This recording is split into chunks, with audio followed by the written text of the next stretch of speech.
Hey guys, Mike with Gettin Greasy Garage. So I've got the C6 transmission out here for the Fairlane build, and if you've seen any C6s, you know they have these big cast ribs right here. Well, to use it with the Kreitz motor mount and crossmember kit, you have to take those ribs off so that floor panel clearance, rather than cut the floor pan out. And I didn't really want to have to do that anyway, so I cut the ribs off with the death wheel, and I'm just using a flap disc just to polish it down.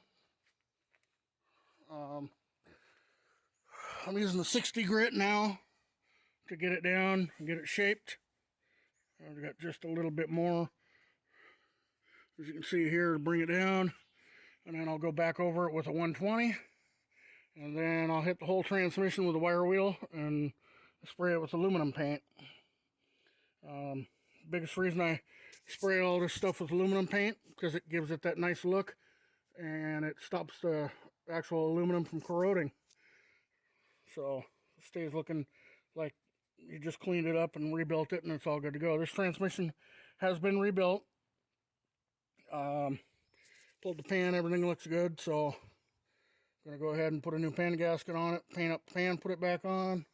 I got new front pump seal and a new output seal. These are new, but they've been sitting for 4 years, so I'm not going to chance it.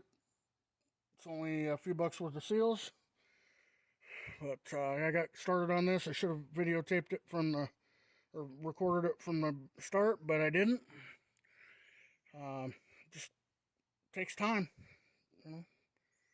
And you know, this is the kind of stuff that if you're paying somebody to do, you know, it's by the hour. If you know that this kind of stuff's got to be done at home, well, that's a $20 Harbor Freight 4.5-inch grinder. That's a $5 Harbor Freight flap wheel. And Harbor Freight also has the cutoff discs as well. So, you know, you can do a lot of this at home on your own before you take it to somebody to put together. Because self-labor is a cheaper labor rate than paying a shop to do it.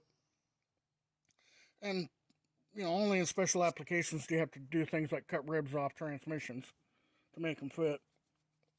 But you could clean all this up, polish it. There's a lot you could do if you so choose. My point being is that if you wanted to, you can. And the equipment to do it doesn't cost a fortune. So, again, I'm just doing this for floor pan clearance issues. And then I'll just clean it up enough that, you know, it'll look okay. Straighten out some of my spots here, just kind of round everything off nice. These cases are plenty thick. I talked to my transmission builder about this, and he said that there's nothing to worry about as far as this goes. I'm not hurting any strength. This thing is not a race car. It's not going to be drag raced or anything like that, so it shouldn't be a problem. It's just for a street cruiser. But even at that, they're a pretty thick, stout case. And so, you know, if he does want a hot rod once in a while, it should be okay. But, yeah. Anyway, I just want to show you guys what else I'm up to. I'm just trying to get the engine and transmission all squared away and actually bolted together on the floor, ready to go in the car before I bring the car. That way it's just less time that I have the car torn apart. I'll be ready to plug it in and go. So, anyway guys, well, thanks for watching, and hit that like, share, and subscribe button. It's free, doesn't cost you anything, and it really helps out the channel. So I'm going to get back to grinding. We'll see you in the next one. Well, there it is, all painted up pretty, guys.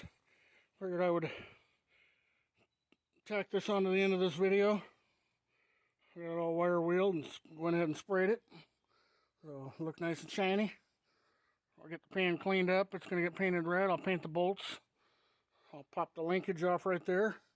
Paint that up. It's got a different mount going on the back. But all in all, that's one ready to go transmission. Or, well, almost. So, anyway, little quick update. Thanks, guys.